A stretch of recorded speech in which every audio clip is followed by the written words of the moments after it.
Welcome to Unit 3, Lesson 3, Multiplication with Fractional Solutions. Today we're going to be multiplying whole numbers by fractions to produce fractions. Turn to your workbook, page 73. In our first question here, we have Farmer Diaz, who has 3 acres of land. He plows 1/5 of this land. The number of acres he plows is 1/5 of 3, or 1/5 times 3.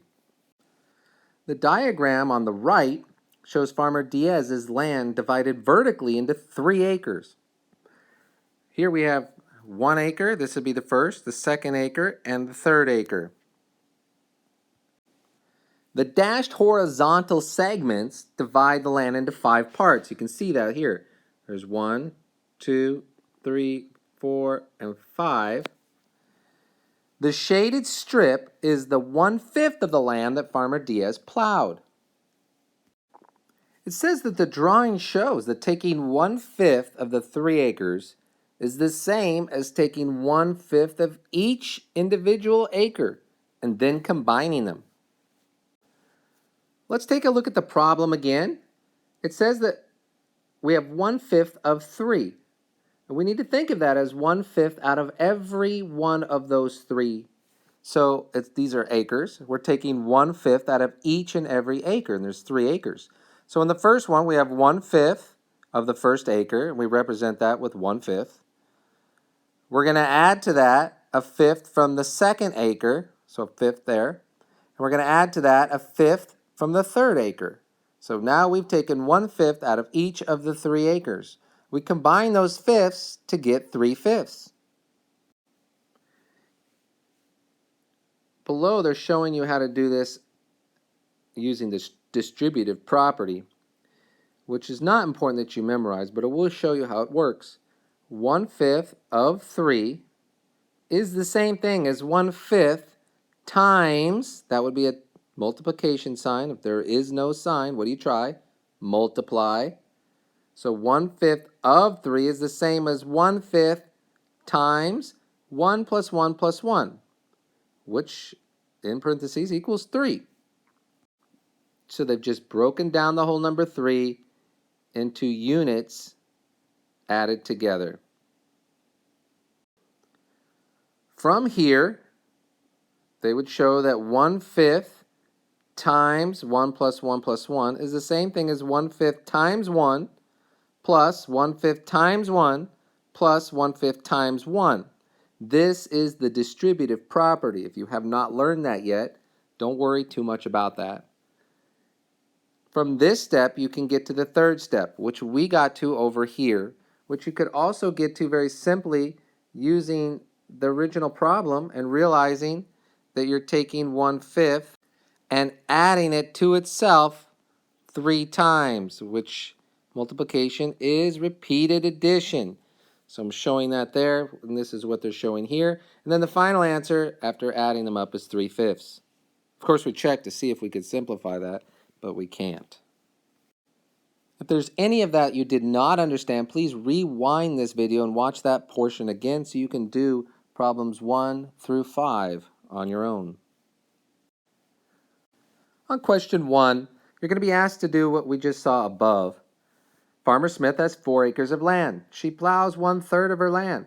Divide and shade the drawing at the right to show the part of the land she plows. I'm going to give you just a little bit of help to get started, and then you're going to pause the video and complete the rest on your own.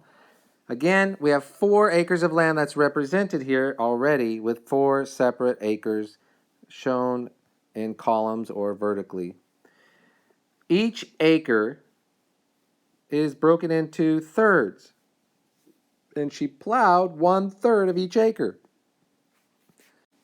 So you're going to want to first break each of these acres up into thirds by drawing a couple of lines. Theoretically, they're all completely equal thirds. And then you will need to shade the drawing at the right, shade in the part that shows how much she plowed. How much did she plow of each acre?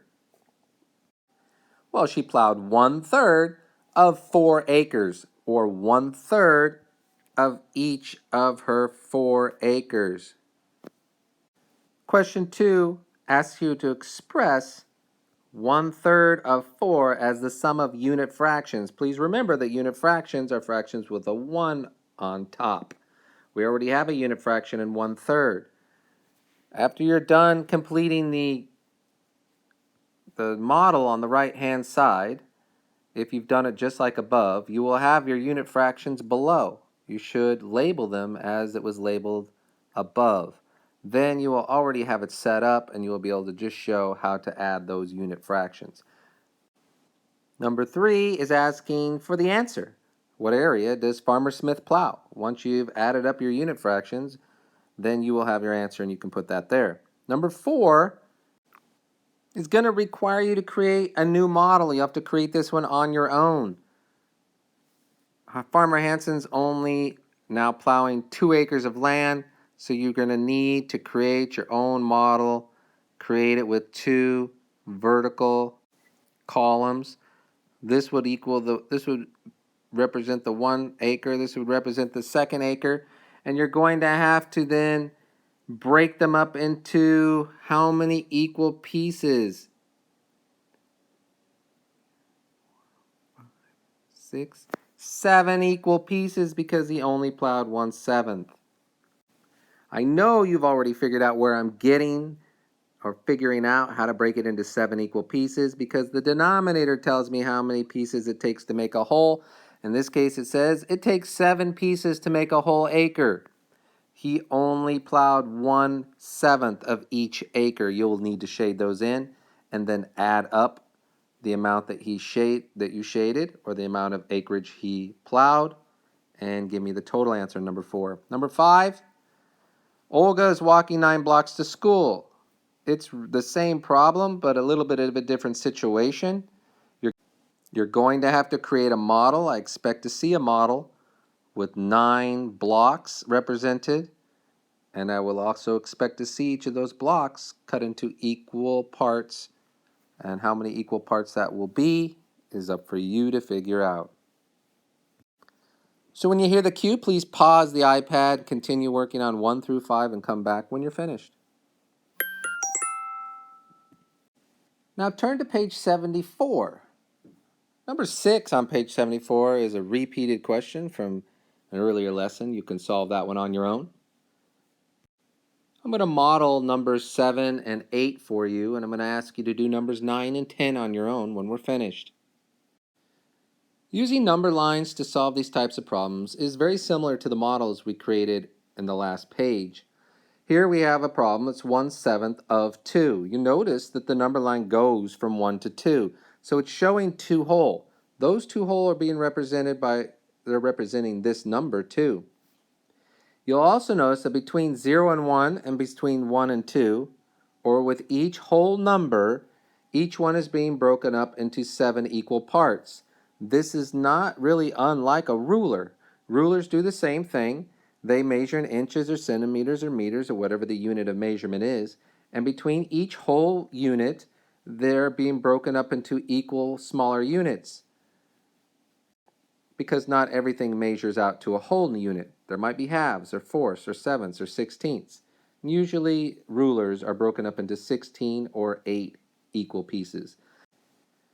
Well, this particular ruler, if we want to use the metaphor, is being broken up into 7 equal pieces. And we're going to be taking 1/7 of both of them. So one way you can do that is really simply just go and circle 1/7 of each of the units. We're taking 1/7 of each of the 2 units. And you can represent that by circling it. You don't just have to use number lines to do this either. You could use fraction bars. You could use the models we used on the previous page. Or you can even use circles. You could draw a circle, each one representing 1 whole. We have 2. And you could break them into 7 equal parts, which is not very easy to do.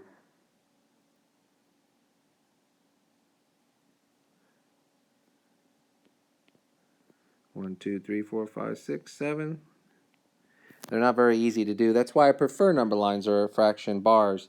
But if you were to do that, you could shade in 1/7 of each of these, and that would represent what 1/7 of 2, 1, 2, equals.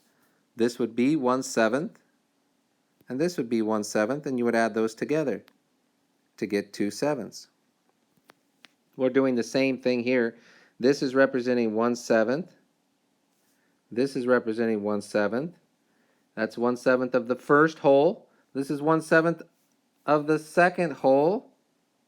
And when we add 1/7 plus 1/7, we get 2/7. Taking a look at part B here, 3/7 of 2. We have the same exact number line. I have the same exact circles above. If I wanted to use my circles, I would have to shade in a couple of more parts because it says take 3/7. So I'd have to shade in 3/7 and 3/7 on the other one. And now my fractions for each of these circles is now 3/7. So it would be 3/7 plus 3/7, which equals 6/7. I'm going to go down to my number line now and show you how it would work on our number line down here. So here I have 1, 2, 3. I'm going to have to circle all 3/7. Circle 3/7 here. We could label those if we wish, 3/7 and 3/7. That's 3/7 of each of the whole. That's what we're taking, 3/7 of 2. We add those two together and we get 6/7. Number 8, we have a number line with 3 units because we're taking 1/5 of all 3 of these units. If you were going to draw circles to do this, you would need how many circles? You have to represent 3, so you're going to need 3 circles. Just another way to show it. We'd have to break those circles into the same number of equal groups as our number line. That would be 5. Each circle needs to be broken into 5 if you're going to use circles. Not my favorite thing to use because they're hard to make the equal cuts. Number lines are much easier, as you can see. Okay, so now we need to shade in 1/5 of each of these 3. 1/5 of this one, 1/5 of this one, and 1/5 of this one. And when we show that fractions below, we have 1/5 plus 1/5 plus 1/5. We're going to add them all together to see what our total is, and that is going to be 3/5. If we were to use the number line, and I'm going to want you to do both when you solve the problems below, you're going to circle 1/5 of each of the 3 equal units. Then you are going to label 1/5 under each one to show how much it represents. You're going to add all 3 together, and you're going to get 3/5, I hope. 3/5 is your final answer. For the one below, it's now 4/5 of 3, so we're going to change things up a little bit and make sure that we shade in 4 parts, 4 out of 5 of each of our circles.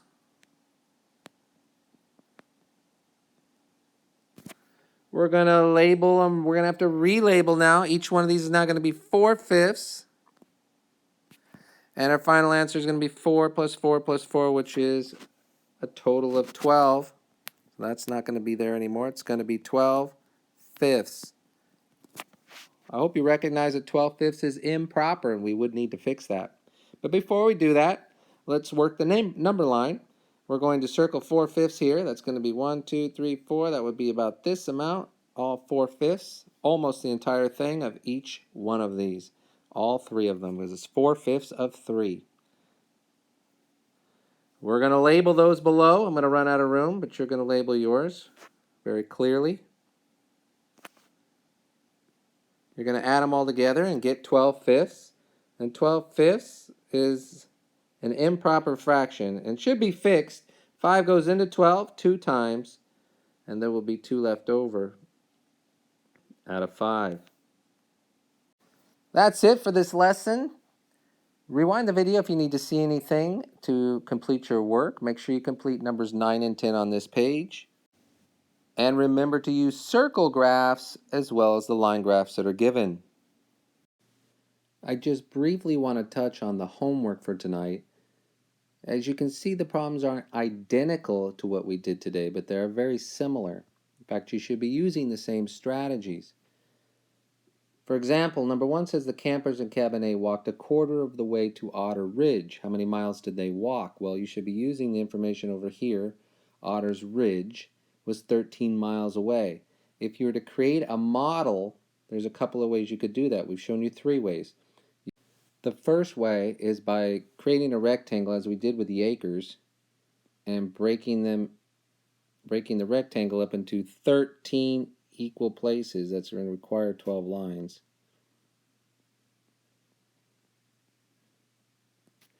And then breaking them further into fourths. And then shading the appropriate amount for each of those miles. Each one of these columns represents 1 mile, so there should be a total of 13 of them. And each of those miles, he walked a quarter of the way, or 1/4 mile for each mile. You could also, if you wanted to, draw circles, but you would have to draw 13 of these circles. I'm not going to do all 13, but 13 would have to be drawn, and each one would be broken into fourths. Not so tough with circles. You would have to shade 1/4 of each of them, and then show, with unit fractions and an addition problem, how you can get your answer. And then the final way would be the number line. With a number line, you're going to need to have a number line go from 0 to 13. With 13 equal spaces, 5, 6, 7, 8, 9, 10, 11, 12. And you would need to leave enough space, which I do not have, to break each of these units up into 4 equal places, because you need to cut them all into fourths. So each one would have to be cut into fourths. I'm not going to do it all for you here. I did about half of it. And then you would have to circle 1/4 of each of these units. There'd be 1/4 circled for each of these. So you have 3 ways to do it. Choose whichever way you like, but I do want to see some sort of a model with each of these problems.